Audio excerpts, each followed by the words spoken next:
हरियाणा पर गैंगस्टर्स का बड़ा खतरा मंडरा रहा है। व्यापारियों से लेकर पुलिस, नेता और विधायक तक गैंगस्टर्स के निशाने पर आ गए हैं। सरकार के लाख प्रयासों के बाद भी ना तो गैंगस्टर्स को रोका जा रहा है और ना ही गैंगस्टर जिन्हें टारगेट बना रहे हैं उन्हें बचाया जा रहा है। हालात ये हो चुके हैं कि हरियाणा अब गैंगस्टर्स का गढ़ बन चुका है। विदेशों में बैठे गैंगस्टर हरियाणा में मौत का खूनी खेल खेल रहे हैं, लेकिन अफसोस करने वाली बात यह है कि हमारा सिस्टम उन गैंगस्टर्स के सामने नतमस्तक हो चुका है। ऐसे में ये जानना बेहद जरूरी हो जाता है कि आखिर इन सब के पीछे की सबसे बड़ी वजह क्या है। क्यों हरियाणा में क्राइम और गैंगस्टर दोनों आउट ऑफ कंट्रोल हो गए हैं। नमस्कार, आपके साथ मैं हूं प्रतिमा दत्ता। वैसे तो हमने कई बार आपको हरियाणा में बढ़ते गैंगस्टर कल्चर के बारे में जानकारी दी है, लेकिन आज फिर से इस मुद्दे पर बात करने की जरूरत आन पड़ी है। इसके पीछे की वजह है प्रदेश में पिछले कुछ दिनों से लगातार हो रहे गैंगस्टर्स के हमले और धमकियां।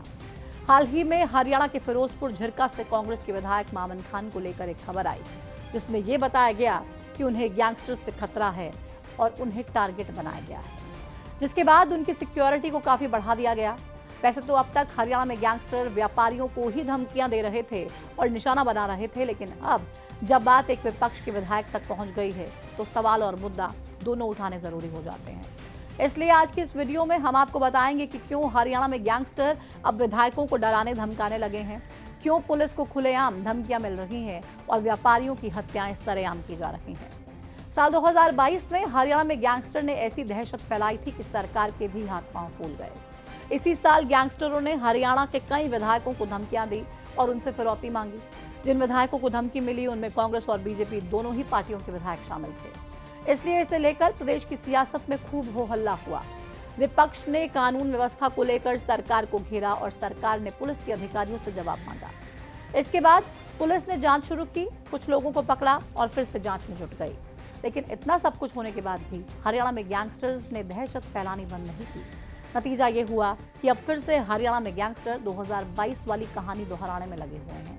प्रदेश में फिर से विधायकों को धमकियां मिलनी शुरू हो गई हैं और गैंगस्टर्स ने उनका पीछा करना शुरू कर दिया है।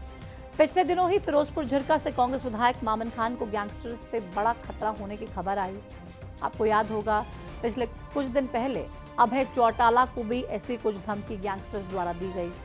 मीडिया रिपोर्ट्स के मुताबिक एक गैंगस्टर मामन खान को निशाना बना रहा था और उनकी रेकी कर रहा था। जब पुलिस को इसकी सूचना मिली तो पुलिस ने तुरंत मामन खान की सुरक्षा को बढ़ा दिया। उनकी सुरक्षा में 16 स्वेट कमांडोज तैनात कर दिए गए और उन्हें नूह से गुरुग्राम शिफ्ट कर दिया गया। इन्हीं रिपोर्ट्स में यह भी बताया गया कि हरियाणा पुलिस को मामन खान पर खतरे की जानकारी एक गैंगस्टर के गुर्गे से मिली, जिसे पुलिस ने हाल ही में गिरफ्तार किया। अब वो गैंगस्टर कौन है, इसको लेकर पुलिस की ओर से कोई खुलासा नहीं हुआ है, लेकिन इतना जरूर है कि हरियाणा में गैंगस्टर अब फिर से विधायकों और नेताओं को अपना टारगेट बनाने में लगे हुए हैं। मामन खान से पहले गैंगस्टर ने हरियाणा पुलिस को भी कई बार धमकियां दी हैं। इसी साल पहली धमकी हरियाणा पुलिस को जून के महीने में मिली। तब पुलिस ने गैंगस्टर रोमिल बोहरा का एनकाउंटर किया था। रोमिल बोहरा हरियाणा के एक शराब कारोबारी की हत्या में शामिल था। रोमिल के एनकाउंटर के बाद गैंगस्टर्स ने पुलिस को धमकी देते हुए कहा था कि पुलिस वालों ने जो फेक एनकाउंटर किया है उसका बदला जरूर लिया जाएगा। इसमें कोई प्रशासन वाला आए या फिर कोई भी बंदा बीच में आएगा, लेकिन हम इसका बदला जरूर लेंगे। इसके बाद जब कुछ दिन पहले हरियाणा पुलिस ने यमुनानगर में एक बदमाश रजत कुमार का एनकाउंटर किया, तब भी हरियाणा पुलिस को धमकी मिली। इस धमकी में हरियाणा पुलिस के एनकाउंटर को फर्जी बताते हुए गैंगस्टर्स ने कहा कि इनको जल्दी बता देंगे फेक एनकाउंटर कैसे किया जाता है। जिसका भी इसमें हाथ होगा उनका हिसाब जरूर होगा। पुलिस के अलावा शराब कारोबारियों और व्यापारियों को तो लगातार गैंगस्टर से धमकियां मिल रही हैं और उनकी हत्याएं हो रही हैं। कुछ दिन पहले गुरुग्राम में एक बिल्डर पर गैंगस्टर ने फायरिंग की थी।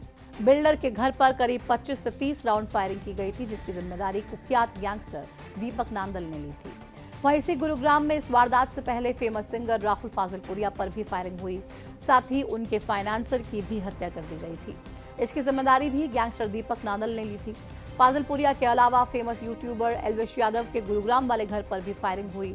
17 अगस्त को एल्विश यादव के घर पर 24 राउंड फायरिंग हुई थी। इस मामले में भी जब पुलिस ने शूटर को गिरफ्तार किया तो कनेक्शन गैंगस्टर्स का ही निकलकर सामने आया। बताया गया कि दोनों शूटर गैंगस्टर हिमांशु भाऊ के लिए काम करते हैं। गुरुग्राम के अलावा दूसरे जिलों में भी गैंगस्टर से जुड़े हुए कई मामले सामने आए, जैसे इसी साल मई में चरखी दादरी के एक व्यापारी से फोन पर 2 करोड़ रुपए की फिरौती मांगने का मामला सामने आया। गैंगस्टर ने एक वीडियो भेजकर धमकी दी कि अगर पैसे नहीं दिए तो व्यापारी और उसके परिवार को जान से मार दिया जाएगा। जुलाई महीने में रोहतक में भी एक कारोबारी को गैंगस्टर नंदू के नाम पर 5 करोड़ रुपए की रंगदारी के लिए व्हाट्सएप पर धमकी दी गई। गैंगस्टर्स ने पिछले कुछ महीनों में अपना सबसे बड़ा निशाना शराब कारोबारियों को बनाया। जून के महीने में कुरुक्षेत्र में एक शराब कारोबारी शांतनु की गोलियों से भूनकर हत्या कर दी जाती है। अगस्त के महीने में फरीदाबाद में एक शराब कारोबारी पर 3 से 4 गोलियां बरसाई जाती हैं।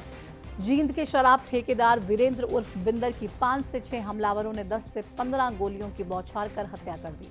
इसके अलावा शराब ठेके के लिए बोली लगाने वाले ठेकेदारों के घरों पर फायरिंग की गई और कई ठेकों पर भी धमकी भरे लेटर छोड़े गए। इन सभी वारदातों में गैंगस्टर लॉरेंस बिश्नोई, काला जठेड़ी, रोहित गोदारा और गोल्डी बराड़ जैसे खूंखार गैंगस्टर शामिल रहे। मई और जून 2025 में नई आबकारी नीति लागू होने के बाद गैंगस्टर लॉरेंस बिश्नोई और काला जठेड़ी जैसे गैंग ने शराब कारोबारियों को धमकाकर प्रोटेक्शन मनी और कारोबार में हिस्सेदारी मांगी। लेकिन जब ठेकेदारों ने मना कर दिया तो उनकी हत्याएं करनी शुरू कर दी। इससे हरियाणा सरकार के 14,000 करोड़ रुपए का शराब कारोबार भी प्रभावित हुआ।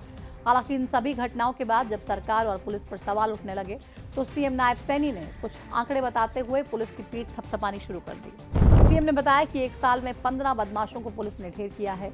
8 महीने में ही मुठभेड़ में 70 से ज्यादा बदमाश पकड़े गए हैं और 4 साल में 542 मोस्ट वांटेड अपराधी पकड़े गए।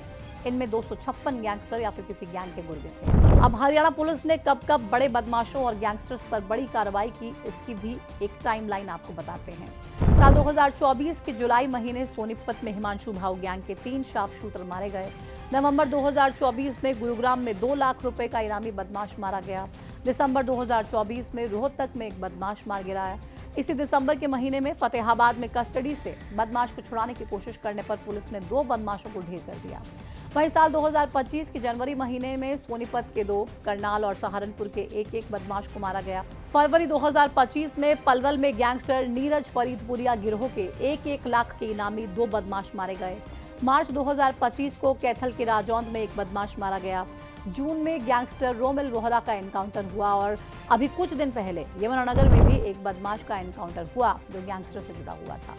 इस तरह पिछले सालों में पुलिस और गैंगस्टर के बीच एक जोरदार युद्ध चल रहा है, जिसमें कभी पुलिस जीत जाती है तो कभी गैंगस्टर आम जनता की हत्या कर जश्न मनाने लगते हैं। ये आंकड़े ये दिखाते हैं कि कैसे हरियाणा में अपराध और गैंगस्टर दोनों बेलगाम हैं और पुलिस के लाख प्रयासों के बाद भी परिस्थिति बदल नहीं पा रही है।